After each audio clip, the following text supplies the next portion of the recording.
All right, folks, coming up on Roland Martin Unfiltered for Thursday, January 10th, 2019, the federal government shutdown enters its 20th day, and federal workers were pissed off marching from the AFL-CIO headquarters to the White House, demanding an end to the shutdown. They were joined by several members of Congress. We will hear from those workers as well as those members of Congress on today's show. The deconstruction of white supremacist Congressman Steve King of Iowa will commence in about 3 damn minutes. Of course, he had an interview with the New York Times where he said, hey, what's wrong with the term white supremacist? I'm gonna let your ass know on Roland Martin Unfiltered. Trust me, y'all don't wanna miss this. The African-American man found dead at the home of a major Democratic donor in LA has been identified. It's the second time a black man has died in 18 months at the home of Ed Buck. And all of a sudden, folks in LA who are white and gay are finally speaking up. And even national media is paying attention. Where in the hell have y'all been? WFAA's TV, Dale Hansen, delivered a strong, stinging commentary on racism in the NFL, saying it's white privilege the reason Cliff Kingsbury has gotten a job in Arizona as the head coach. Yet brothers can't seem to get any jobs this year. We'll talk with Dale Hansen right here on Roland Martin Unfiltered. Also, the Political Action Committee, Democracy for America, which was born out of the Howard Dean campaign, gets a new leader. She's a sister, and she's black. That's right. My conversation with Yvette Simpson on the show. And it's going to be a post office named after a brother who was lynched. And he was a postmaster. We'll tell you who he is. And Alpha Kappa Alpha being sued by a mother who says hazing caused her daughter to commit suicide. And our series continues profiling HBCU professors. We'll talk with a professor at Virginia State University who's focused on urban agriculture. That's right, trying to get y'all to farm in the hood. Calm the hell down. We'll explain. It's time to bring the funk on Roland Martin Unfiltered. Let's go. He's got it. Whatever the biz, he's on it. Whatever it is, he's got the scoop of that.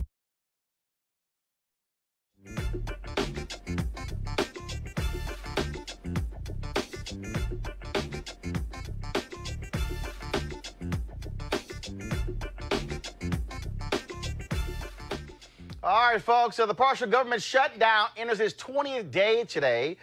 Tomorrow's going to be day 21, which will match the longest shutdown in American history. 800,000 federal workers are either furloughed and at home are working without pay. Well, a bunch of them today went to the AFL-CIO headquarters, which is right across the street from Congress. And so, guess what? They were there protesting, saying, we want to go back to work. So I decided to drop on by and shoot some video and talk to some folks there. Of course, now while they were doing that, you still had folks on Capitol Hill who were arguing back and forth. Now you got Republicans who want to call for a national emergency on the wall. You got Donald Trump saying, I'm not going to sign anything unless we deal with this whole issue. And this is some of the video shot earlier of the protesters. And so there were folks out there who were black, who were brown, who were white, working with all kinds of different federal agencies. You have folks out there who are air traffic controllers who are working for free. Individuals who say, look, we got to pay house notes, we got car notes, you name it. We got all of that. And so I had an opportunity to, and also TSA inspectors also will be quitting left and right as a result of what's going on, which will mean we're going to have long lines as well. Also, those protecting food safety in America. Also, that has stopped as a result. It is clear Donald Trump doesn't give a damn about these federal workers. He's totally focused on his wall. You know, he was down in the southern border today with that fake media stunt down there, sitting here trying to draw attention to it. First of all, let's talk with the members of Congress. I talked with them outside of the White House at the rally. And here's Houston Congresswoman Sheila Jackson Lee.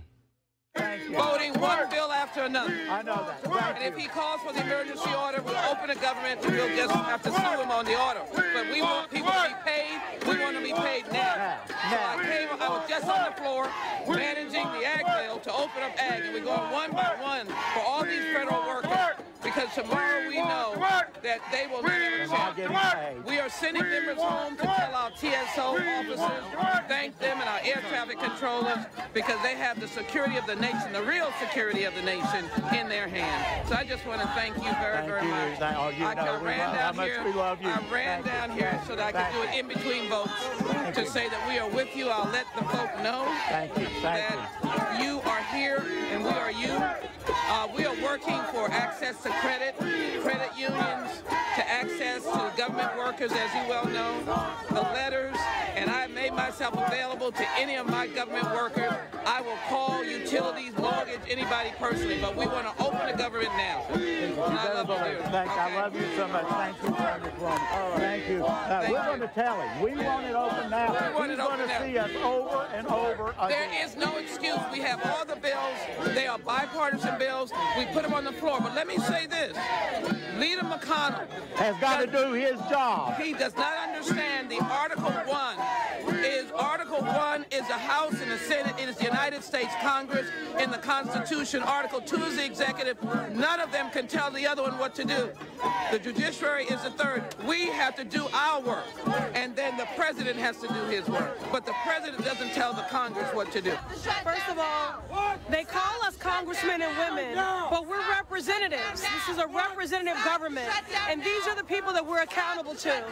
We're responsible for their livelihoods, for the safety and the health of their communities and their families. And the current occupant of this White House is threatening all of that. Yesterday I met with air traffic controllers, TSA workers that are bringing their kids to work because they can't afford child care. I just spoke with someone there who's been working for the EPA for 32 years in the enforcement office, and that work is not being done, putting Americans at risk. So I'm happy to be here in solidarity. I wish I didn't have to be, that we have to fight for basic respect. No work. You know, no work, no peace. No pay, no peace. And I'll be here until this is over. Because federal workers provide essential services that every one of us as Americans depend on, from the TSA to Veterans Affairs, Treasury workers.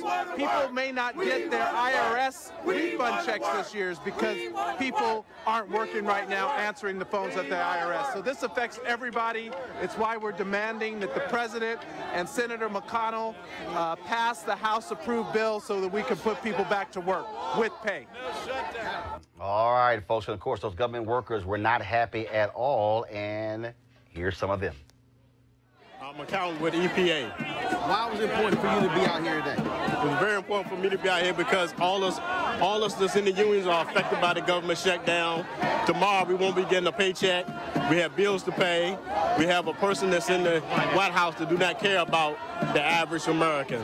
He's shown that, he's proven that, and today is a prime example of, based on how he responds in the White House and how he managed the government. It's a prime example of what we have today.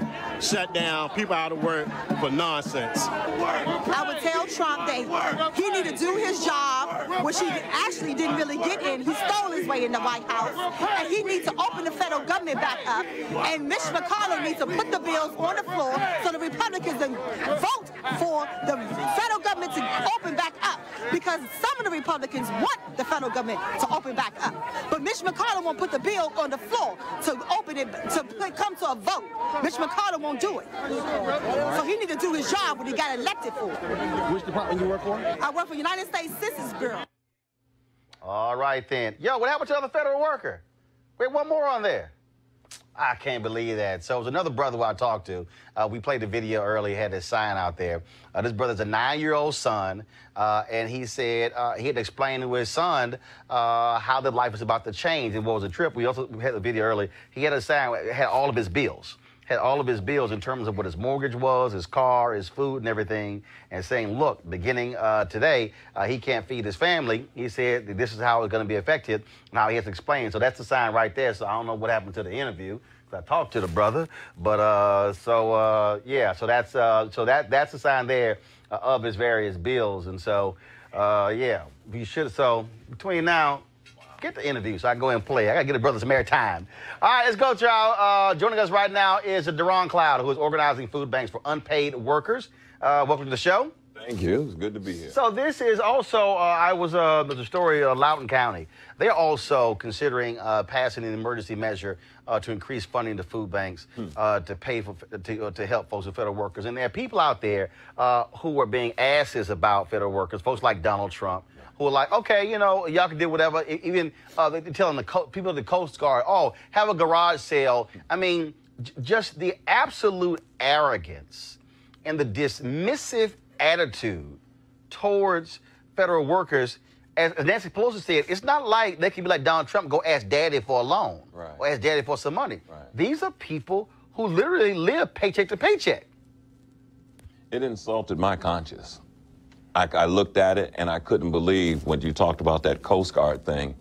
And I felt, because I'm a playwright, I felt like, I said, I feel like I'm looking at something scripted. I'm looking at something that's just been written to be funny, because I can't believe they're saying this to people who have to pay bills. And that sign you just showed, I mean, that sign says it all. I mean, I get goosebumps because this is what people are facing. And as for me, that's why I said we have to do something about it. And again, what I hope folks understand, and one of the reasons why I talk to some of the workers out there, is because there's somehow this belief that, oh, no, they'll be all right. Okay, but if you're watching at home right now, imagine you going to work. Imagine you going to work and putting the work in, but you're not getting paid for it. And then there's a possibility that if first of all, we don't know how long it's going to last. You've got Lindsey Graham now telling Donald Trump to declare a national emergency to fund this wall. He's saying, I'm not going to do it. He's definitely afraid of people on the right, of them criticizing him And so he might be so spiteful, but he'll say, and he's already said it, I'll let it go on for years. I don't care. Right. Well, you know, that's one of the reasons I do the feeding, because as a pastor, I'm on the front line. And on the front line, I started doing, we're doing an event this weekend, and on the front line, I literally had a sister working on this and then found out she was furloughed. And so she said, this is keeping me from being afraid because I don't have anything to do, and I'm only going to be able to make it one more week. And I realized this is impacting so many people psychologically as well, because they've done all the right things. And then if you play by the rules and then you're getting screwed, it just hurts everyone. I'm going to bring my panel here. C.J. Jordan, Senior Vice President, Government Affairs, Steptoe Group. We also have Cleo Monago, Social Political Analyst and Activist, as well as Dr. Greg Carr, Department of Afro-American Studies at Howard University. And again, if you're watching mainstream media, they're having a process conversation. They're having a piss and match conversation. But when we talk, and then they go, okay, federal workers, not getting checks. But the reality is, these are human beings with families, with children, husband, wives, girlfriends, boyfriends, significant others, single, married, I don't care what it is.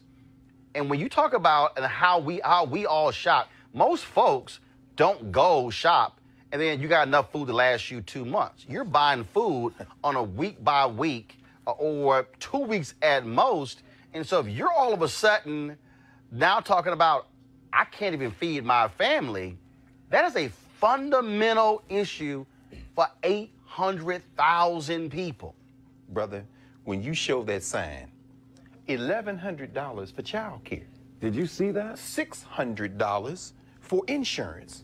That conversation with that 9-year-old son is involving your health. Man, and we're talking domestically. Let's talk internationally. I've got friends, and we all have friends, probably, y'all know, in the State Department who have been assigned to embassies in Africa. I'm running errands now for people they're furloughed in Nigeria, in South Africa, and these are working class black folk. It ain't just black, it's brown, it's white. That's the other piece. People understand when you say federal workers, not just those in the U.S., those who are living abroad. That's exactly right. Voice of America. I did an interview today on Martin Luther King, for something from Martin Luther King. The sister is from Senegal. They've been furloughed. They're working, and she said she's got a family. And we're sitting there in the interview, and she's sitting there like, I don't know what I'm going to do. These are working class people, Roland. CJ?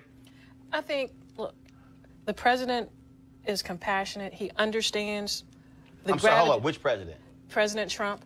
And he understands the gravity of this. But he's also dealing with the fact that last month, 32,000 individuals came across our border illegally. And that is also have to be dealt with. Now, the president... CJ, the president did give some numbers to Nancy Pelosi and said, we want to work with this number. I'll come down and let's deal with DACA. Hold on, let's back up here. If I recall, let me just make sure, let's see if this timeline is correct. If I recall, the United States Senate passed a bill to fund the federal government. It passed 100-0. They had the assurances of Vice President Mike Pence that Trump was going to sign it. Yes or no? No, that is absolutely correct. Okay, so the Senate passed it. It then went to the House, right? That is absolutely correct. But while it was going to the House, Ann Coulter and Fox News lost their minds and said, oh my God, what is he doing? He shouldn't do this. He then, on a Thursday, goes, okay, I'm not going to do it. Sorry, Paul Ryan, I'm not going to sign this. So then Republicans in the House then passed a bill that had border funding. Yes or no? That is correct. And then Mitch McConnell said, the hell with this, we going home. We already passed the bill. So the person, and tell me if I'm correct or not, I want to make sure my memory is correct. Was there not a meeting in the Oval Office where Trump, the man you just said is compassionate, he is compassionate, told Senator Chuck Schumer and Representative Nancy Pelosi, y'all don't worry about it. I'm going to own this shutdown. Did that happen? That was his words out of his mouth. So who lied? I don't think anybody lied. No, hold up. Oh, no. Did Vice President Mike Pence say to Republicans and Democrats, hey, y'all go ahead and pass the funding bill. He's going to sign it. At the end Did that happen? That happened. So who lied? He didn't lie. But how did he didn't lie? Because if he told them he's going to sign it, but then the next day he sends a tweet out and changes his mind, how is he compassionate? How is he also compassionate? He's very compassionate, and he has a prerogative as the commander-in-chief to change his mind. But hold up. How is he compassionate when this man literally like, hey, you know what? Y'all got to deal with it. He campaigned on it. But he campaigned on what? Mexico paying for the wall. On border security. No. He said, he told us. Security. I'm just checking lies right now. Go ahead, brother. He told us Mexico paying for this wall. And he has a prerogative to change Has Mexico paid for this wall? No, Mexico hasn't paid. So hold up. So who didn't lie? He didn't lie. How's he didn't lie? No, it's because if he said Mexico paying for the wall. At the end of the day, what the president also said that in the bill dealing with NAFTA, he would also have Mexico come I'm sorry, hold up. Has that particular, first of all, NAFTA no longer exists because he got rid of it. But the new one. Hold up. Hasn't been completely signed. Oh, stop right there. So how can you say he's going to get funding out of something that has not been signed yet? And that's because Nancy Pelosi. Hold up. But wait a minute. Hold on, let me finish. Didn't that deal get signed a few months ago? It got signed, but waiting on Who was in control of the House a few months ago? Congress. Who was in control of the Senate a few months ago? Republicans. So what the hell were y'all doing? We was working. We're not propaganda. At the end of the day, when the president looked at and his advisors looked and found out that, wait a minute, the bill that the president had promised to sign that was passed by a Republican Congress did not have border wall funding. Hold up. What? But who was in control of the Senate? But it did. Look, hold up. Who was in control of the Senate? It did not have funding for the wall. Who was in control of the Senate? We were. Who's we? Republicans. And did y'all vote for the funding bill? They voted, but the funding for the wall was not in it. But hold up. He didn't ask for the funding for the wall. Yes, and Vice President Mike Pence said, it's fine, y'all can go ahead and pass it. They didn't spend the money that they got for the funding for last year. The only answer to any of this is simple. It's very simple. It's propaganda. CJ, it's not propaganda. Since 1986, we've been waiting for funding for the wall. Go ahead. He's compassionate. Well, see, from my perspective, frankly, I was kind of surprised to hear the term compassionate coming from Trump. But what's missing so far from my perspective from this conversation is priorities, white power and control priorities, Trump, for lack of a better term, all this stuff y'all talking about, there is not what. Also, the people like Trump who are in charge of these decisions don't have the same class challenges that these people have. They can't fathom them. As a matter of fact, in most cases, they look down on them. Like, you poor people can't even eat. You're not even that valuable. But what's interesting about... But even though the white farmers in Iowa, who he screwed with the tariffs, can't get their checks. Right. But we're going back to priorities again because were white farmers there today? No, federal workers. Oh, exactly. But even though the white farmers were not there today, the white farmers are affected based on what you said. Precisely. But the white farmers, no matter how psychotic it looks to us, if we don't have their priorities, they're on the side of the white power and control agenda. Oh, yes. Which is why they're on the side of the wall. They don't care if they're starving to death and lose the rest of their teeth. They want to stay in control, and they want white people to be in control. That has nothing to do and those about poor control people of white are going folks. through. Oh, yes, it does. But this whole wall thing is an irrational white supremacist reaction It is to not controlling irrational. the border. Well, no, there's some things. Well, that's a whole other But topic. I'm trying to understand, CJ.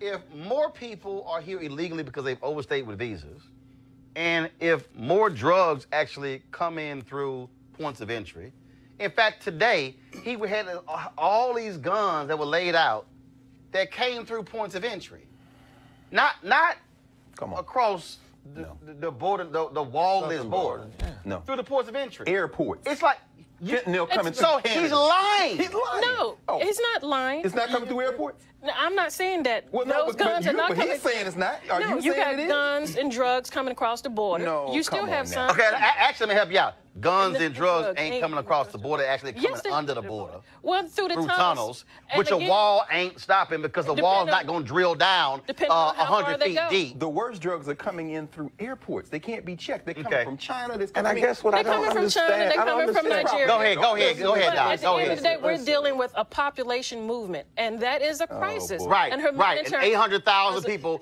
who Americans can't feed their family. At the end of the day, Brother, go the ahead. president wants a wall, and he campaigned on it. CJ, I'm still stuck on Roland asked you 6 to 7 factual questions, and you had to give an answer. And I need to understand, and this is wonderful for me to be here, how do you say compassionate when that man got to tell his 9-year-old things is about to change? Where the hell is compassion? There is compassion. Where? There is compassion. I understand it's a very difficult choice. No, please name compassion. I am saying again. What is compassion? Compassion is, at the end of the day, keeping a promise that he campaigned on. I understand that it's let me finish. I understand that he made a very tough decision as leadership, because in leadership you make tough decisions. And that tough decision that he made is the fact that at the end of the day, he wants the funding for the wall and come to table on DACA. But you're talking about follow through. This is classical cognitive dissonance propaganda. It's propaganda. Because I'm sitting next to you and I'm saying to you, when you say compassion, and you see that man put that sign out there, and that man says, I'm going to finish what I'm saying. I cannot pay my rent, my insurance, my child care is $1,100, $600, and this president says, you know what, put this on me? He understands that. And the bottom line is, he understands when you're in leadership, you're going to make very Sister, you've fallen into the miseducation. I'm not miseducated at all. Cleo, make your final comment. My final comment is that the question which raised my brow, the statement that raised my brow was the term compassion. Right. He asked you about compassion. Roland has asked you about compassion, and your answers have nothing to do with what compassion means, which means caring, which means being concerned. But I mean, you're saying that you're saying that rhetorically, and I think he does care about his agenda. He cares about following through with what he says he's going to do for the white nationalist agenda. But when it comes to caring about human beings, he's not caring. And I want to close this. I want to be redundant. He does care You have about not responded to the question about compassion. You talked about follow through. Trump said he's going to get the wall up. So he's going to get the wall up any way he can, by any means necessary. But that has nothing to do with the phrase compassion. I'm going to give you last word before I go to my next story. But you're going to have to define me how he compassionate. I mean, I need to see something tangible. I need to see something that's real. The president understands the fact as a leader, he's going to make tough decisions. He is not oblivious of the fact that, guess what, there are 800,000 people that he is commander-in-chief of that are furloughed. He is not oblivious to that, and the people that advise him recognize that. But at the end of the day, Stephen Miller damn sure don't. He ran on the fact, I want a border wall, and he's also said to the Democrats, let's do a deal on DACA. He ran on I want a border wall, and for 2 years, he had a Republican-controlled House, a Republican-controlled Senate, it had the White House, and they did nothing. They had the votes to get it done. They didn't have to ask Democrats to get it done. They did nothing. N-O-T-H-I-N-G, all caps, boldface, italicized, underlined. And if you couldn't do a damn thing when you had the power, well then, don't come whining now. Because Speaking at the of end power, then you didn't have enough votes. Speaking of, you had the votes. You didn't want to act, but you had no guts because you wanted to pass a $1.5 trillion tax cut for the rich, which has also caused the deficit to explode. That's what you were more concerned about. But let me go on to you got opportunity zones when you ain't shown one opportunity yet. All you had was a news conference, and I've been covering it. Let's go to my next story, y'all. We've had several NFL coaches who've been fired this year, a whole lot of them black coaches. And now, of course, you have the Arizona Cardinals hiring Cliff Kingsbury, who was fired by Texas Tech after going 35-40. Now, look, he's a brilliant offensive mind. He was an offensive coordinator at Texas A&M under Kevin Sumlin. Did a great job, but I'm just trying to figure out, is that what happens when you get fired on the college level and then you get one of 32 most prominent jobs in all of sports? Last night, Dallas TV anchor Dale Hansen of WFAA TV had this spot-on commentary. Check it out.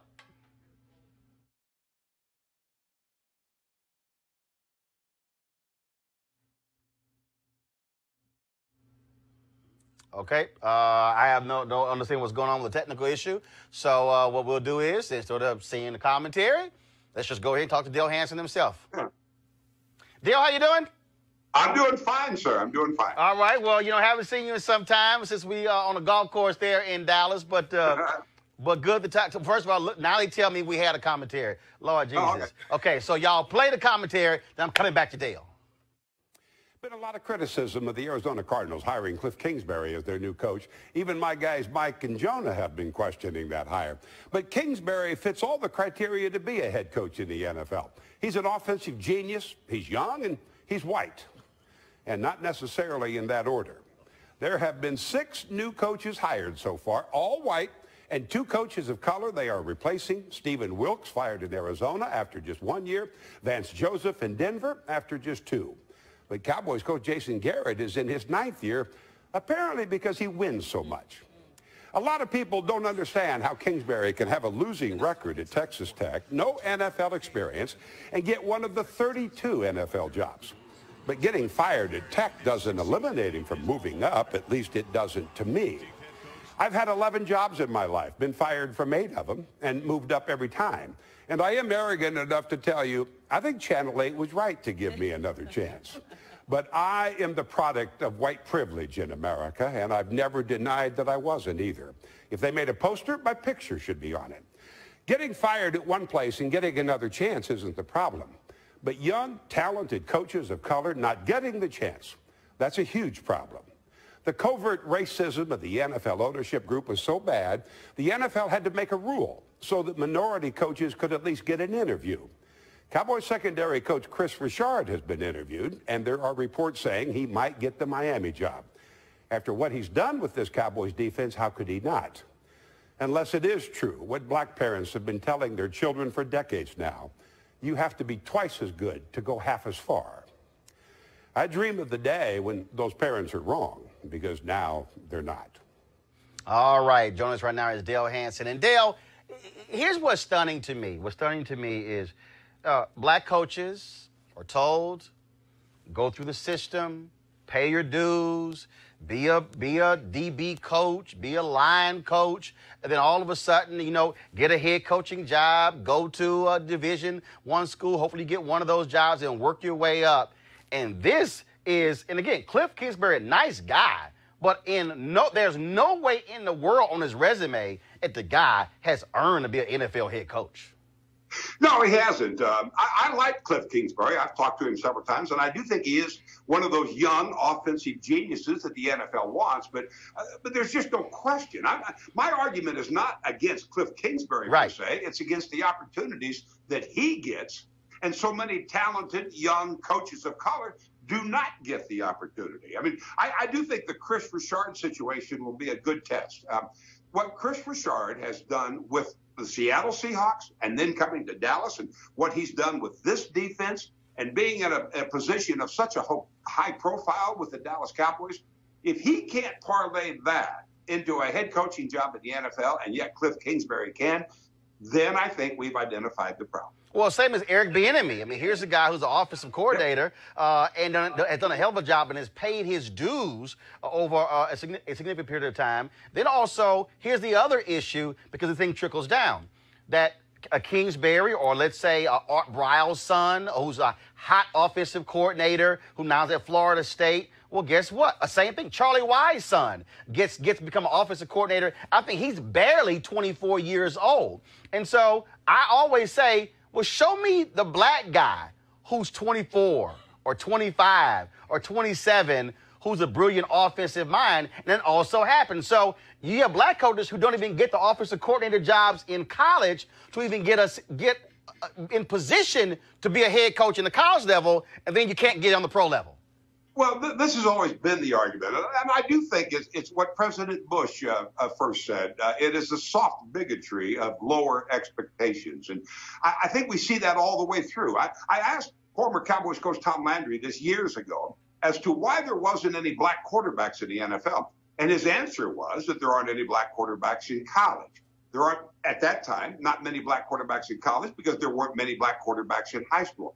And when there was a quarterback who played in college, when they went to the NFL, they are almost always pushed to play wide receiver, to play cornerback or safety. I think there is this soft bigotry of low expectations that has permeated the entire system for a long time. We're starting to see it change. But if you don't give a coach an opportunity to be an offensive or a defensive coordinator, if you don't give that coach an opportunity to be a head coach at the college level, how are they supposed to go become an NFL head coach? And yet I've heard people today actually make that argument that if they want to be a coach, they have to become a coordinator. If they want to be a coach, they have to be successful at the college level. And Cliff Kingsbury, as much as I do like the young man, Cliff Kingsbury breaks all of those rules. He wasn't a coordinator, no NFL experience. His record at Texas Tech, as you pointed out, was a losing record. He never improved his defense to become a winning coach.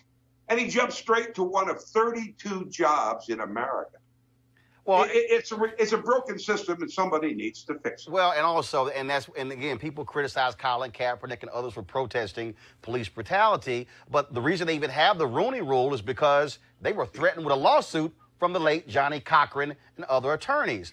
I was also talking to an NFL writer, Dale. This is what he told me. He said, in the history of the NFL, there has never been a club president who's African American. I'm sure there has. Not a single one. We're doing a follow-up on this, or at least we will be in the next couple of days, because of just what the issue has become. How many black general managers do you have in the NFL? There you go. Ozzie Newsome in Baltimore. There might be one or two others. How many black coordinators do you have in the NFL? Not many. And this is in a sport that is dominated by the young black athlete. I mean, the black athlete makes up about 70% of the NFL rosters. And yet, for some reason, they just can't seem to find the young or even the old black head coach who can motivate and lead a football team that is 70% of color. And I think there again, it is simply the covert racism of the ownership that has been in place for such a long time. And when you see it repeated over and over and over, with coaches not only being given opportunities that a coach of color can't get, and then you see coaches who have failed at the NFL level and get 2 and 3 opportunities to try it again. And yet there is no young coach of color that might have deserved an opportunity. It's not right. I mean, the bottom line, I think we all know that it's not right. I do think it's getting better. I do think it will change. The reality is it just won't change fast enough in my lifetime. Well, I'll tell you what, it is interesting that Kingsbury served under Kevin Sumlin at Texas A&M. Sumlin, very much a winning record at the University of Houston, very much a winning record at my alma mater, Texas A&M, and he's now at University of Arizona with the Arizona Wildcats, but the guy who coached under him is the head coach of the Arizona Cardinals. There's a lot of those examples. I mean, there are a lot of them, as you well know. And I don't know how we break this cycle, but I mean, it is, and it's true in all of society. When you mention there are no black presidents, the presidents, let's assume for the moment, are doing the hiring. They tend to hire people who look like them. Yep. And it's true in every aspect of society. And that's why we need to break this down, to level the playing field. I don't think anyone is asking for more than what they're entitled to, and that is simply an opportunity, a chance to compete. That's all anybody really wants. And I think we need to figure out a way to do that. As James Brown said, what's the line, Greg? I don't want nothing. I don't want nothing. Just open the door, and I'll get it myself. All right, Dale Hansen, keep calling them out. We appreciate it, man. Thanks a lot. Tell everybody in Dallas what's up. That's right, man. Will do, Roland. Thank you. All right, take care. Go ahead, Cleo. Y'all can argue if I want to, but we will. Let's look at this from a racial behavioral perspective. The people with the athletic prowess in most of these sports are black. They outshine everybody else in terms of their capacity to get on these fields and do their thing. White people have to have relevance too. since they can't have the same level of racial relevance and capacity as most of these brothers who are and sisters when it comes to tennis and other means of sports, they can't do that. They got to be the ones in control, or else they can't handle the whole situation. Did that make any sense to anybody? Did I lose somebody? As the plantation leader. Yes, exactly. The NFL is a plantation. Exactly. I haven't watched the snap in 2 years, and I don't plan on watching. I haven't watched it in a long White time. college football is a plantation. Absolutely. Watch this. The Rooney Rule, named for Rooney, owner of the Pittsburgh Steelers. This is important.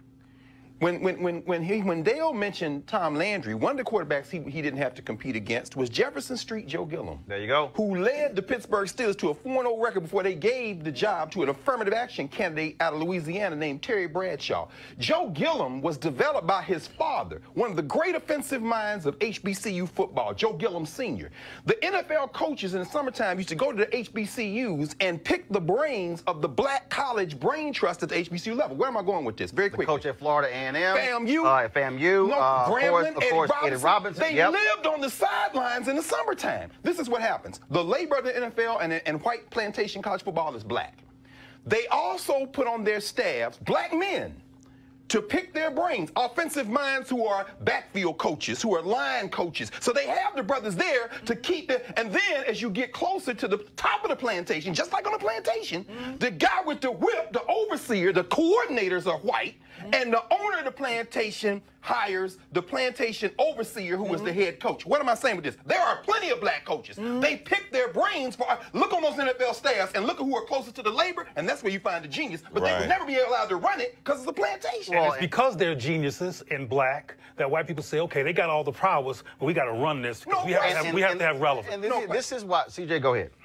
Oh, I'm hoping, and Dale is correct, but I'm hoping that going to the Super Bowl and the first owners meeting, that the commissioner brings some of the older folks who were around in the league, like a Harold Henderson and others, to come in and say, look, we need to make some changes. This is very prevalent. Everybody's talking about it. And the Rooney Rule needs to be updated. And some other things they need to have a closed-door meeting. No, here's the deal. First of all, no, they really do. What you just described, they've literally done numerous times. What this is, these are... Again, I go back to what I just described, what I said with Dale. There's never been a black club president, which means the highest, Ozzie Newsome with the Baltimore Ravens, who's retiring, that's the highest if you black, the highest you can get, you're going to be a GM. Or you might be head of a player personnel, but you ain't going to be club president because, see, it's owner and it's club president. That's what this is all about. And this is about power. That's right. It is about economic power and control. Because it is about the fact that not only because see, that's also who determines who gets drafted, who gets paid, how they get paid. Reverend Jesse Jackson Sr. has said for years, the reason black people have excelled football and basketball and baseball and tennis and golf, he said because the rules are clear, they're transparent, and they're published. He said in basketball, the court is 94 feet long. The length from the free throw line to the rim is the same in an NBA arena, a college stadium, and a high school gym. The three-point line is different on the college and the pro level, same distance. It's 10 feet high, the goal. You get the same timeouts I get. You get 5, I get 5. Now it's time to play ball. The difference is in every other aspect, even in sports off the court. Your court is 85 feet. Mine is 105. Your rim is 7 feet. Mine's 12. And then black people will go back and we'll practice. Follow me. We will. We'll say, all right, y'all done moved to go from 10 to 12 feet? All right, cool. I'm going to go back and work out, and I'm going to work my butt off to dunk this damn ball 12 feet. Yes, sir. Then when we come back after we worked out, then they like, oh, my bad. It's now 15 feet. Right. So then black people got to go, it'll move the damn goal up. Okay. All right. Okay. All right. You know what? Okay. I'm going to go back, and I'm going to train for that 15-foot goal. And then you go bust your butt and train. And then when you come back, they go, oh, we dropped it to 11. So now you overshoot the damn rim. That's the story of black people off the court in sports, in corporate America, in media, in politics, in every avenue. You talked about Trump earlier. That white boy is doing stuff Obama could never do. Why? Because Obama's a brother. Hell, Obama couldn't even wear a damn tan suit. Well, these folks losing their mind.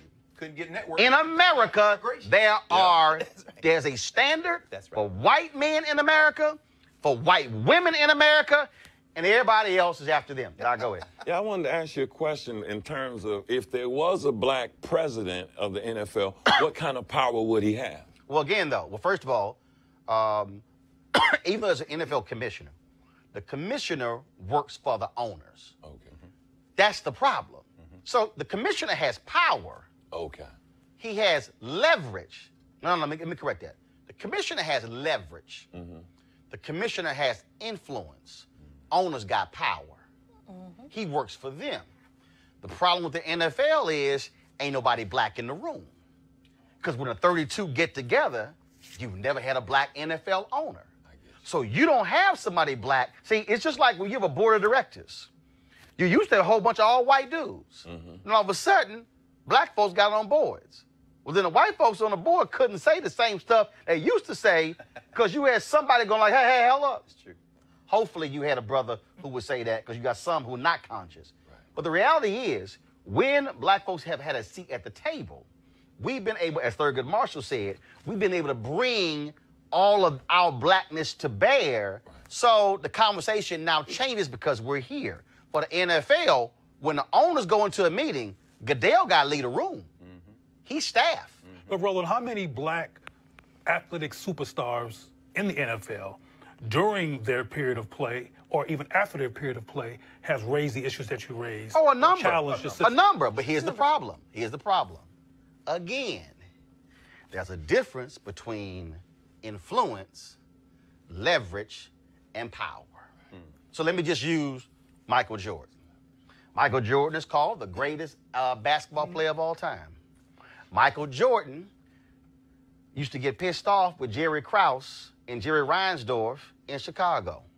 Reinsdorf was sensitive to Michael Jordan's criticism, but he let him know, I'm the owner and Jerry Krause is the GM. So what happened when Michael Jordan came to D.C.? Abe Pollan owned the team. They sucked. They had never made money in their whole damn existence. Michael, how he walked and talked and how he rolled, ticked off Abe Pollan. In fact, when Michael was a player, when they had a strike, Michael lashed out at Abe Pollan and said, damn it, if you can't make money with the team, sell it. Abe never forgot. Nope. So Michael stops being in management. Michael, all of a sudden, goes back and play. Arena sells out. The Washington Wizards, from Bullets to the Wizards, made money for the first time ever. Wow. Michael says, I'm done playing. Michael says, I'm going back and get my job. Michael walks into the meeting with Ted Leonis. Come on, brother. Who's now the owner of the Washington Wizards. Ted Leonis to his right, Michael Jordan sitting right here. They sit across from Abe Pollan, and Michael says, I'm ready to come back to be head of the club. Now, Michael, we go in another direction. We appreciate all your contributions. And in fact, Michael, here's a check for $10 million, and we thank you for all that you've done. Remember the article, Roland? Michael Jordan sped out. Michael Jordan sat there. Come on, Michael Jordan sat there. Was like, whoa, hold up. I'm Michael damn Jordan. I got 6 rings. Abe Pollan said, thank you very much. We go in another direction. Michael Jordan walked out of the room, left the $10 million check on the table. Come on, brother. Bolted out of the stadium, got in his Jaguar, top down, sped off the lot, mad as hell. Mad as hell. Abe Pollan taught Michael Jordan ass a lesson. Sure did. You might be a player, and you might be the greatest of all time. You got leverage. You got influence. My ass on the team, I got power. Why do you think Michael drove away? What did he do? Michael was pissed off. Right. You know what he did? No. You know what he did? He went to North Carolina and went to Chicago, and he said, I'm buying my ass an NBA team. He got close to owning the Milwaukee Bucks, and then Herb Cole decided to say, I'm going to keep owning the team. And then when Bob Johnson screwed the Charlotte franchise up, Michael came in, became the owner. That's the difference. Yes. Power is about who owns. I get it. And that's why they're called owners in the NFL. I get Let me it. ask you a question. So individuals have influence, as you say. Kurt Flood did the same thing. No free agent in every free agent in professional sports need to know Kurt Flood's name when he bucked the St. Louis Cardinals and created modern free agency. And very few of the current players went to his funeral. That's exactly right. Did not. Let me ask you a question. Well, I mean, they don't. This is where the ignorance of history is a burden. The labor is black and brown. What would happen if they exercise collective power? I'm thinking about Eric Reed, who's been drug tested a billion times, and the union didn't say it. I agree. I'm just asking. No. I agree with collective, but again, if you want to use your slavery analogy, this is how the system is set up. First of all, the NFL, out of all professional leagues, has the shortest career span. Okay? Shortest out of baseball and NBA. Shortest. Okay? Second of all, it's the only one out of the top professional leagues that does not have guaranteed contracts. Third, it's the one that has the most severe injuries long term. That's true. And so if the average NFL career is only 3.5 years, you are not going to sacrifice one of those years. Get your money. But again, it is my... That's it. But here's the deal. And they know that. That's right. And here's the other piece. What they'll do is they'll say, okay, say something. Your ass plays special teams. I'm going to cut you. They also, Colin Kaepernick was one of those top. Same Colin Kaepernick. They did, no, we're going to teach your ass a lesson. Okay? Colin Kaepernick is being whiteballed. He's being taught a lesson. That is a my name is Kunta.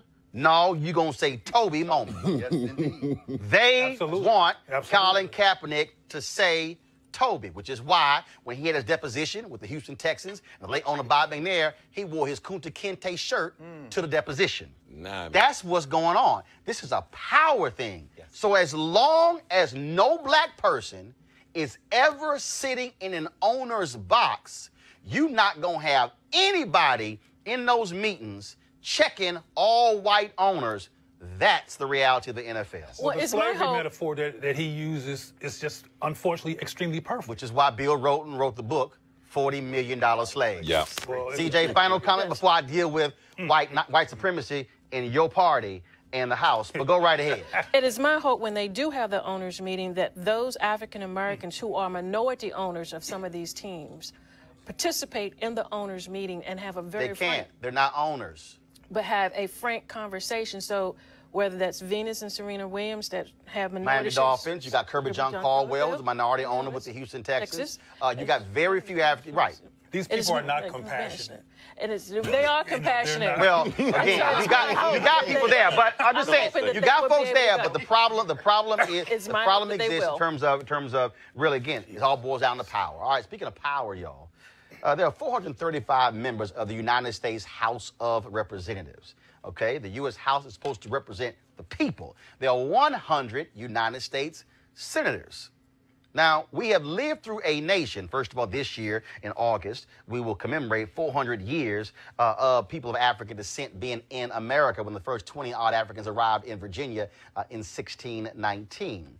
That will happen this August. But what happens when in same year, 2019, and an avowed white nationalist, white supremacist, is sitting right there in the United States House of Representatives, and the Republicans don't say a damn thing? Today, the New York Times had an article, folks. In that article, it was the headline of their article said, before Trump, Steve King, can you see my iPad, please? Before Trump, Steve King set the agenda for the wall and anti-immigrant policies. Steve King has served in Iowa for the last 9 terms. This is a quote from that very article in today's New York Times. White nationalists, white supremacists, Western civilization, how did that language become offensive? Mr. King said, why did I sit in classes teaching me about the merits of our history in our civilization? Y'all, let me say that again. That's Steve King, who is a member of the United States House of Representatives. Now, as a result of Steve King's comment, he was criticized. This right here is a quote from Justin Amash, who's a member of Congress. Quote, this is an embrace of racism, and it has no place in Congress or anywhere. That's Justin Amash, who's a Republican who hails from he's from Michigan. Okay, now let me go ahead and pull this up because Liz Cheney, who is the daughter of former Vice President Dick Cheney. She is a member of Congress. She is over the House Republican Conference. She hails from Wyoming. This is what she tweeted. These comments are abhorrent and racist and should have no place in our national discourse. Steve King asked how terms white national and white supremacists became offensive. Let me say that again. Liz Cheney, the woman who is criticizing Steve King, is the chair of the House Republican Conference, which means she's in the House Republican leadership. Y'all gonna get that in a second. Now, when you talk about Steve King, this ain't the first time Steve King has said these things. This is Kevin McCarthy, the current Republican leader in the House.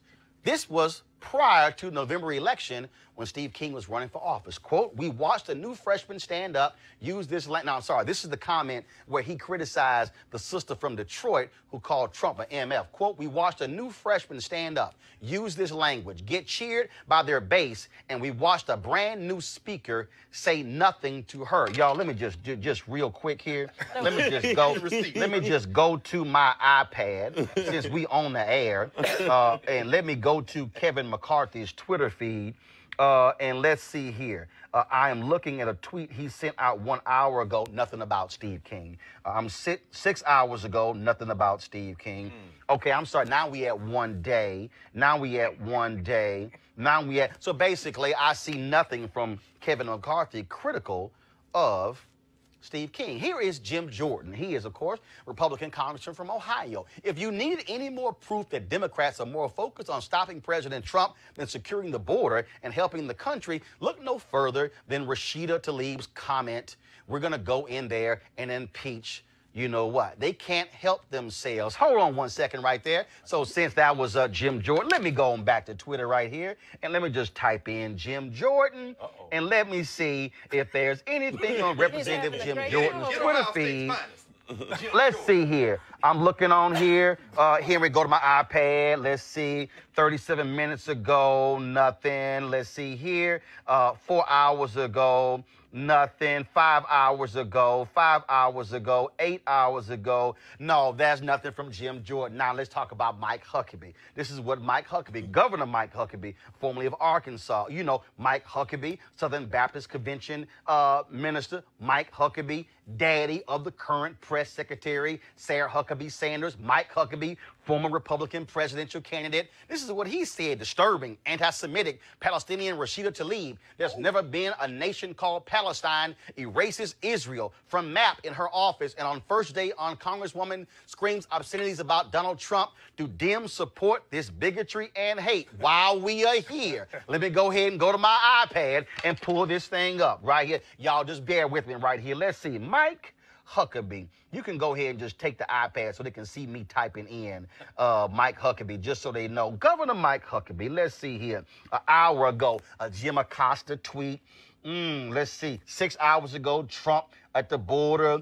6 hours ago, fake news. Let's see. 8 hours ago, 10 hours ago. Basically nothing about Steve King. Now, Senator Chuck Grassley of Iowa. He's the one who endorsed Steve King before the election. This is what, so Chuck Grassley, he actually endorsed him and talked about how he'd be good for Iowa. Now, he's made racist comments before. Now, after this thing blew up, oh, by the way, hold up. I'm sorry, I didn't pull this up because here's the other issue, y'all. Because let's deal with our mainstream media, because y'all know we talk about this right now, Roland Martin Unfiltered. I was looking at, before we came on the air, I saw a tweet, and she is the media director for Media Matters. Her name is Liz Power. Let me pull up Liz Power. I need to show y'all this so y'all can understand how white supremacy is allowed to continue in 2019. Liz Power sent this tweet out across, and she said, boom, this was 1 hour ago. Liz Power tweeted, I can't find a single mention of Steve King on Fox News, CNN, or MSNBC so far today. How/why is this not a bigger story on cable TV? Let me unpack that, y'all. Here you have a sitting member of Congress, Republican from Iowa, who says, how did white supremacy and white nationalism become a bad thing?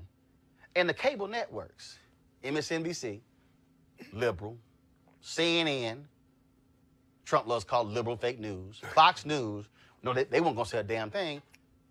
They haven't said a word. I do recall Jake Tapper talking about Louis Farrakhan and Keith Ellison. Of course. I do recall. Come on now. Fox News talking about Keith Ellison and talking about Rashida Tlaib. Yes. MSNBC even talked about Rashida Tlaib and her calling Trump, we're going to impeach this MF. But you mean to tell me in a 24-hour news cycle, not one mention of of what Steve King had to say in the New York Times, not in the Pasadena Times, not in the Toluca Times, but in the New York Times, front page. Now, after all this criticism, y'all, Steve King realized that he had to make a statement. So this is what he put out today. The New York Times is suggesting that I am an advocate for white nationalism and white supremacy. Stop, come back to me. He said the New York Times is suggesting, y'all, the New York Times was quoting him. That was a quote. It wasn't, they didn't imply it. We're not inferring it. It's what his ass said.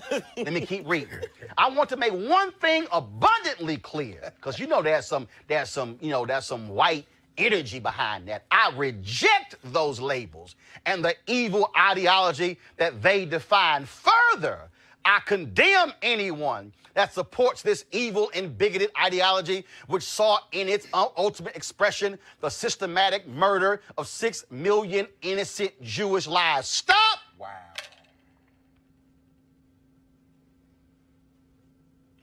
The systematic murder of 6 million innocent Jewish lives. First of all, the Holocaust happened in Germany. That's right. Did not happen in America. That's right. I'm not excusing that. I'm pointing you the geographic boundaries where it happened.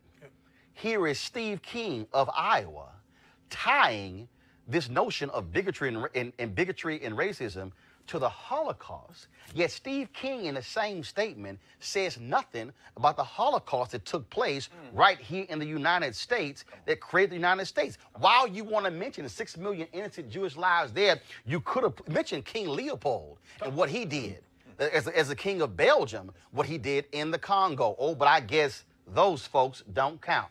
Let me go back to his statement. This is what he said. It's true that, like the founding fathers, I am an advocate for Western civilization's values, and that I profoundly believe that America is the greatest tangible expression of these ideals the world has ever seen. Under any fair political definition, I am simply a nationalist. America's values are expressed in our founding documents. They are attainable by everyone, and we take pride that people of all races, religions, and creeds from around the globe aspire to achieve them. I am dedicated to keeping America this way. This conviction does not make me a white nationalist or a white supremacist. Once again, I reject those labels and the ideology that they define. As I told the New York Times, it's not about race. It's never been about race. One of my most strongly held beliefs is that we are all created in God's image and that human life is sacred in all forms. Now, let me go ahead and help y'all out in the very same statement. Did y'all catch that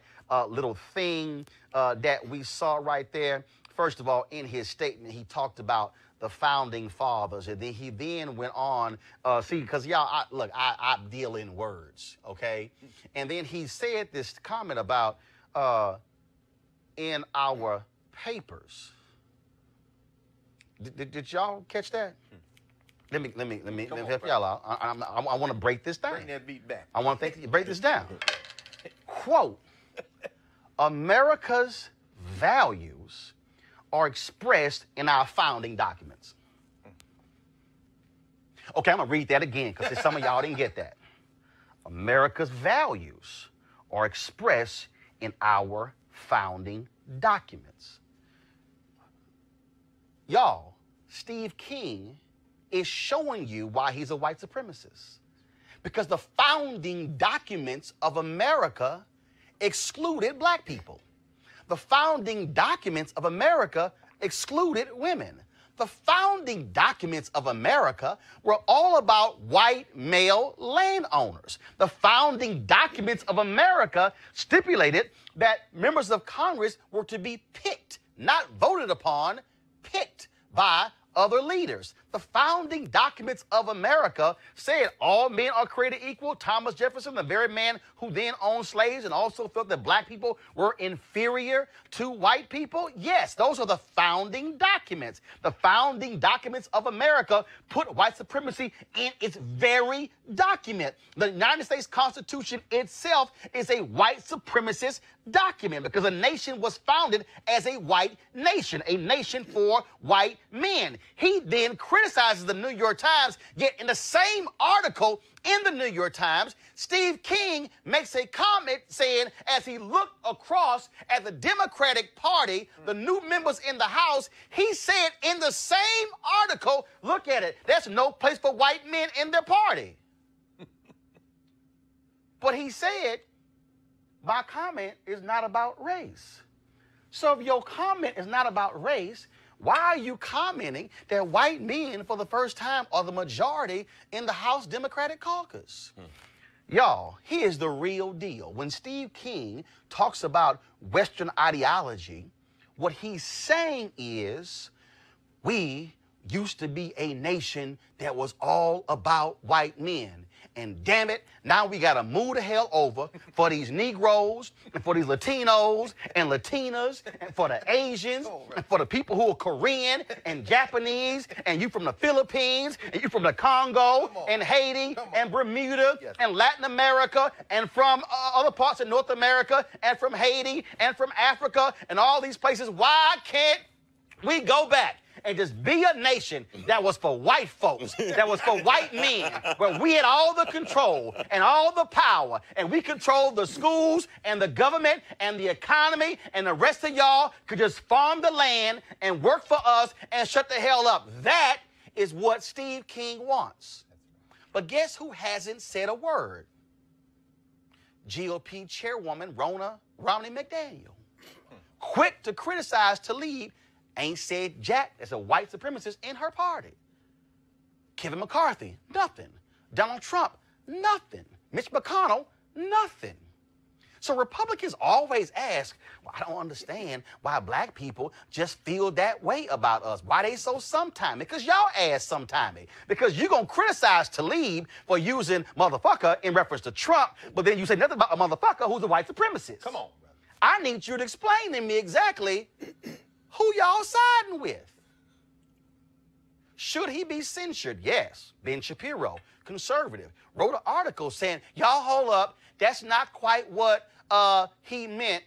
But then Ben Shapiro, in his reflexive nature, because he's been riding with the white supremacist Steve King for all these years, actually had to go back and reread what the hell he said. Then was like, oops, that was an update on my article.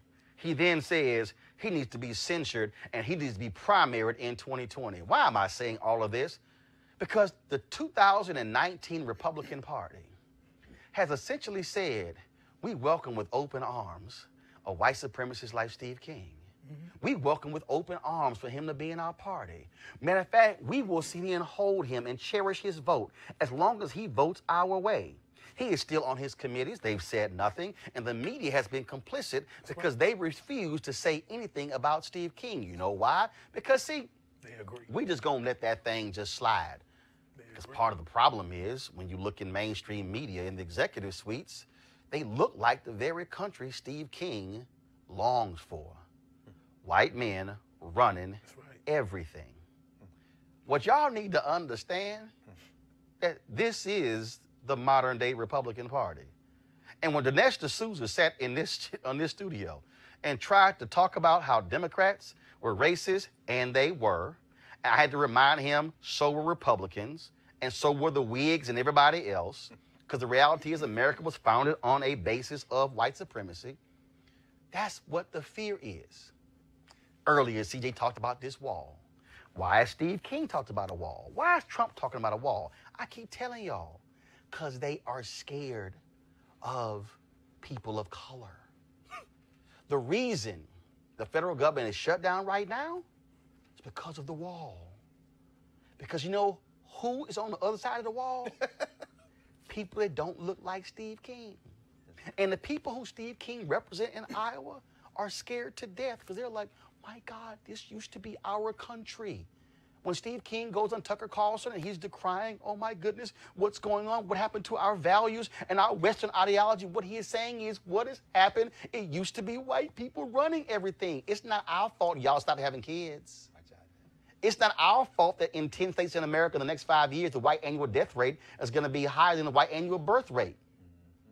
And guess what? If every white person in America starts trying to pop out babies right now, y'all still won't be able to catch up. Here's the reality. We ain't going back. Y'all going to suck this thing up. In 25 years, by 2043, America's going to be a nation, majority people of color. And guys like Steve King, it's going to be tough for them. It's already tough for them because they just got to see all this blackness and all this brownness, and they don't know what to do. Because you're going to have to deal with the reality that Cortez and Ayanna Presley, Lauren Underwood, and all these brothers and sisters who not white men, they're not going to be like Toby. They're not going to bow down. They're not going to bend over. They're not going to pick cotton. They're not going to be sharecroppers. They're not going to say yes, massa, no, massa. They're not going to get off the sidewalk when you walk by. They're not going to give up their seat. Steve King, you are an avowed racist. You are a white supremacist. And as long as the Republican Party allows for you to be there in good standing, the Republican Party in the United States and every person who calls themselves a Republican, who says nothing, who doesn't call for him to be censured, who doesn't call for him to be condemned, you are agreeing with white supremacy. It's as simple as that. So all my black Republican friends, CJ, all of y'all, I just wonder if y'all gonna say anything. If y'all gonna call out the chairman on the party who said nothing, or your dear leader, the compassionate one, Donald Trump. He is compassionate. The reality is this. Steve King will not change. He will be who he is. Simple as that. Any comments from the panel? Well, I can say that the governor has said that she was not endorsing him for the primary. No, I'm sorry. I'm sorry. First of all, I read that story, and in that story, she said nothing about his present comments. She actually was referring, she said, first of all, I'm not endorsing. She said, I'm going to be neutral. But she specifically, she did not condemn these comments. Anything else? Bottom line is, he will not probably win in 2020. No. We're not talking about 2020. We're talking about 2019. Well, right now, he is a member. No. I understand that we he is a ain't member. jumping to the next Congress. And I'm We're dealing with let me 116. finish what I'm saying. He will not be a member. He will probably lose his primary in 2020. No. We're not talking about 2020, CJ. I'm talking about January 2019. I can hear. So all this talk, he might lose. Allow me to finish. They said he might lose in November this year. Allow me to finish. What's next? He will be primaried. You still talking about 2020? Can you stick with January 2019? I can stick with January, and I can stick with right now. Well, come on. Finish. He will be primaried. But in the interim, he should be censured, and also the Democratic member as well. But there needs to be... Oh, here we go. The Democratic member should be censured, but not the white supremacist. I said they both should. Impeach the motherfucker. This is the point with Rashida Tlaib. You see he put creature quotes under Palestinian? Did you see what this white supremacist did? This isn't even really about Steve King. Steve King, as Roland has said, is a litmus test of white supremacy. He says, drop white nationalists. I'm just a nationalist. When you drop white, you know what you do? You make it invisible. And the power of whiteness I don't agree is no. It's not a question of agreement, disagreement. Let's not even talk about it. And all this stuff he gonna lose next year. That man, Steve King, endorsed a white supremacist in Canada before the November election. Right, he endorsed a white supremacist in Europe, and the white folks, the good white folks in Iowa, still elected him. And at the end of the day, Greg, go ahead. Then Cleo. Very quickly. When you drop white in front of nationalists and just say nationalists, white is implied. The largest act of genocide in this country was the destruction of millions of Native Americans. 2 Native Americans joined the United States Congress. Roland is right. And abortion. They are terrified. You know why they're terrified? It's over, baby. And any Negro running with these white supremacists is a servant of them. Cleo, then Deron. This would come up like this at the end of the show, but you mentioned earlier, Roland, that, and I already knew this, that what I call the white supremacist mainstream press has not covered this. At all. In previous shows, you had a guest on here who talked about, and I forgot the specifics about the stats, but we are heavy TV watchers, black folks. So we sit here. Like MSNBC, their ratings are up because they have the highest black viewership of any cable network out there. Go ahead. My point is that, and I do a lot of work around the country interviewing parents and talking to children and college students about their critical thinking capacity and that they have a critical analysis about the society they live in, and frankly, most of them don't. They know about Beyonce and some other stuff, but they don't have a critical analysis. They don't recognize, for example, that they don't constantly recognize, for example, that there's no such thing as a reliable love story between 2 black people on TV. Got it. So my point is, which we don't have time to get into, is that I'm not sure about all of this stuff about whiteness is being dismantled. It's going to be taken over. Because you got to remember that South Africa. No. I didn't say it was going to be taken over. It's going to be dismantled. What I said is, what is scaring them to death are the demographic change. Sure, I know what you're saying. The power dynamic, and that's the issue, which why I keep saying to black folks, we better be on top of our game, because I don't want us looking like South Africa, where black folks got the power, but don't control, got the political power, but don't control the money and the other economic systems. Gotcha. That's my concern. I didn't finish, but I'm going to try to do this. We don't got time. The bottom line is I'm concerned about that, because we need to have a show that talks about parents giving their children a critical analysis, getting them prepared to live in a society and prepared to have power. Right. And not as an accident, but as an intentional, purposeful life. Oh, yes. Because we're being trained, our kids are being trained every day through school systems, media systems to be anti-black. And there's a lot of anti-blackness in this society. One of the reasons in South Africa why white folks insisted on the children learning Afrikaans, because they knew that had a linguistic impact on their worldview, and that they would unconsciously agree with white supremacy. And it's a lot of black people who find white devils compassionate because they don't have a clear critical analysis of the evil of white supremacy. If we don't have that analysis, we're gonna be we're gonna outnumber them. Gotcha. But they still gonna be running things. Deron. You understand what I'm saying? Absolutely. We got to talk about that, or else we're going to sit here be dark-skinned white supremacists. Deron. You laid out this entire show, you laid out some of the most concrete arguments ever. I'm glad I was here. Logic. Because it was logic. And I realized, and that's why I'm doing this furlough event tomorrow, feeding families. That's right. Because what you're saying, what you just said, is that it's not going to end. Nope. And we're at war, and we decided if I can just say, we're going to feed families, give them haircuts and everything. We're going to feed families. We're going to give them haircuts. We're going to do it at Athletic Republic in Forestville, and we're going to shut down the gas station. And when I say shut down the gas station, we're going to pump every gallon of gas out in the cars tomorrow on 111, because a week ago I was watching this, looking at this stuff, and realized this ain't going to end. No. And what you're saying just changed my paradigm. Wow. When you said, and I understood this, but when you say, and that's why I was not trying to label my system, I said, but this is miseducation, because you cannot say the word compassion. And my people are hungry and crying, and they are out begging on the streets in Prince George's County, one of the richest counties in the world, for food. And I understand that. And we this hope is- Nancy gets back there. But it is compassion and this for white is supremacy. and this is That's why that's all I believe. and this It's is not what and compassion this for is white why supremacy the either. reason I'm laying all this out as well, and I've done this in my speeches. We talk about the whole issue of anti-black. That has been a part of my speeches for the last several years, because where we are going, this thing ain't about 2020. This ain't about Steve King in 2020. This ain't about the re-election of Trump in 2020. I've been saying this since 2009, that this white fear, this anxiety, it's ain't about economic. Trump was elected because he pushed the buttons of white fear. That's right.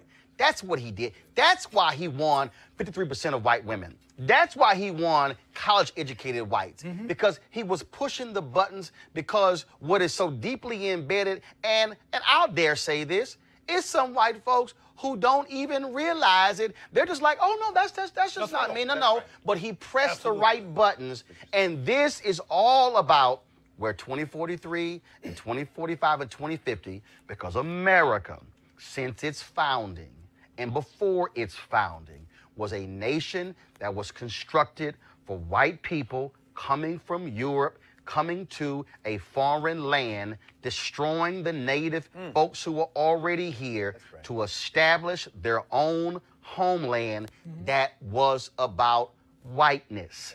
And the problem now, the demographic numbers have changed so dramatically that they looked up and said, oh my God, with the election of Obama, damn, that thing is now real.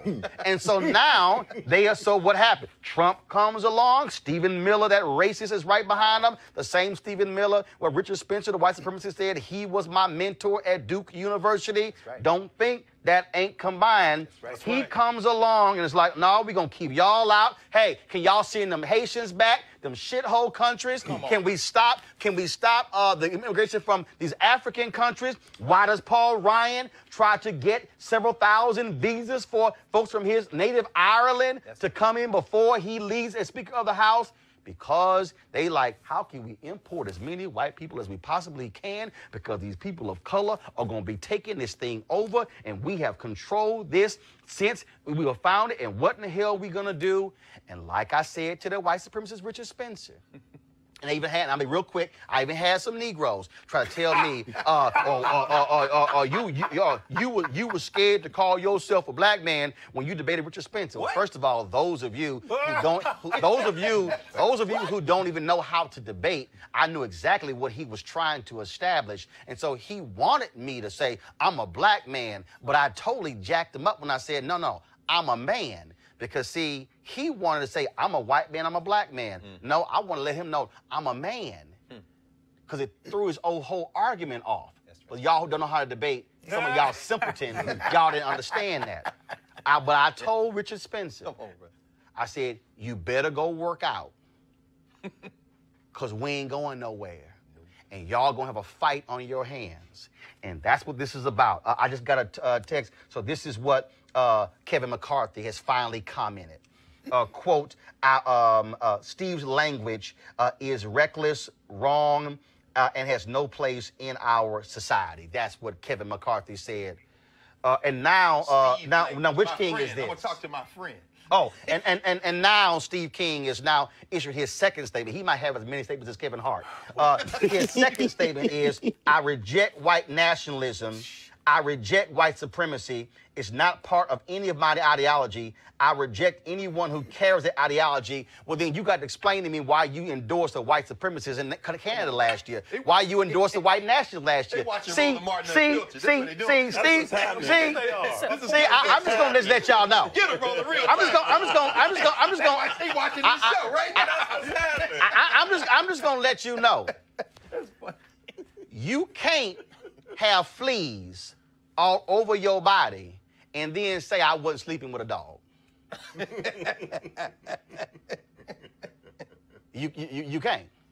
You can't have a established record of being a white supremacist and rolling with white supremacists and kicking it with white nationalists and hanging with them and talking with them and eating with them and sleeping with them and saying that's my boy, that's my girl, and then say, oh, I reject all of it. You don't reject that. No, boo. No. That ain't gonna work. No. Because, see, I done told y'all white supremacists this. Come on. I have told y'all white supremacists.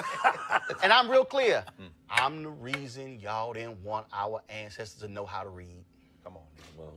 Because when we know how to read, we can read your bullshit. That's right. And you've been read, Steve King. And I'm just going to wait to see how many black Republicans have some guts to call out their own party for being quiet. I'm just going to wait for Liz Cheney or Justin Amash or Kevin McCarthy to be the first to call for him to be censured, not along with Rashida Tlaib. Right. On his own, because Steve King was a white supremacist before she was elected. He was a white supremacist long before she even thought she was going to run for office, because he'd been there 18 years. And he'd been a white supremacist the whole time. Folks, I was supposed to show you our HBCU story of Virginia State. I'm going to run that tomorrow. Also, our package with the sister who's the first black and the first woman president for Democracy for America PAC. I'm going to rep both of those on tomorrow's show. This is why we also need you to support Roland Martin Unfiltered. I told y'all what Media Matter said. No cable network touched the Steve King story.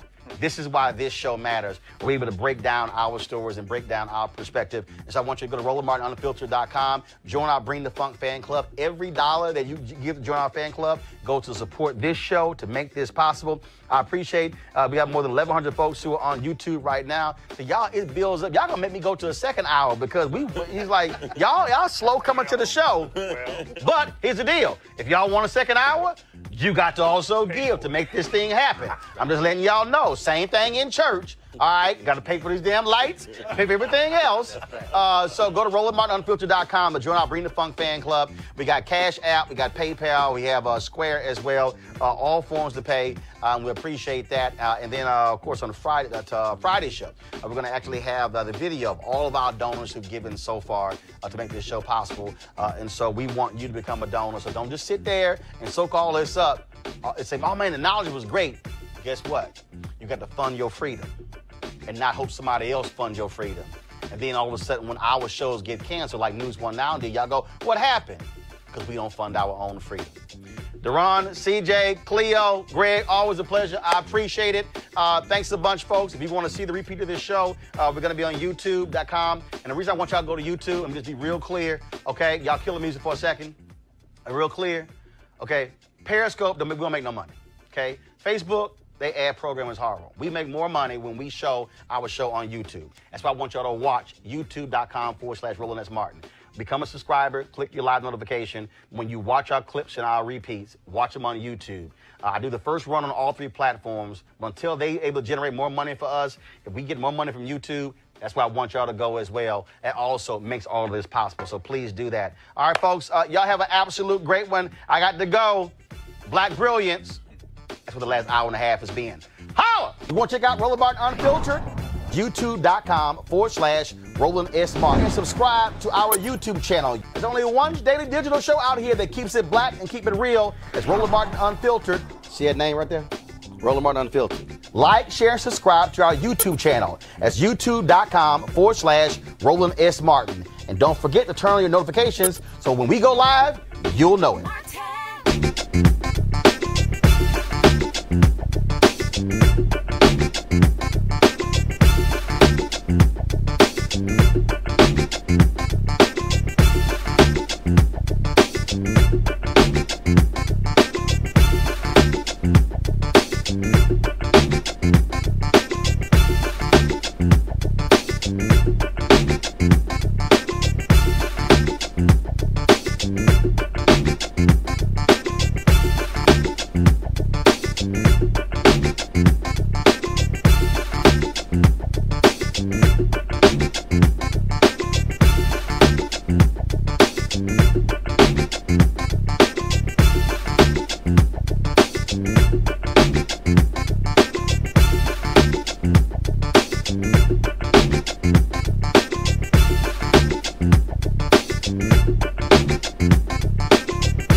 Hey fam, want to check out Roland Martin Unfiltered, the blackest show on all of digital, cable, and broadcast. Check out our audio podcast.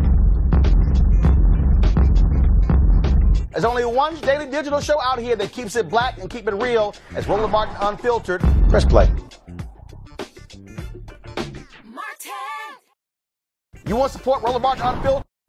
Be sure to join our Bring the Funk fan club. Every dollar that you give to us supports our daily digital show. There's only one daily digital show out here that keeps it black and keep it real. It's Roland Martin Unfiltered. Support the Roland Martin Unfiltered daily digital show by going to RolandMartinUnfiltered.com. Our goal is to get 20,000 of our fans contributing $50 each for the whole year. You can make this possible. RolandMartinUnfiltered.com.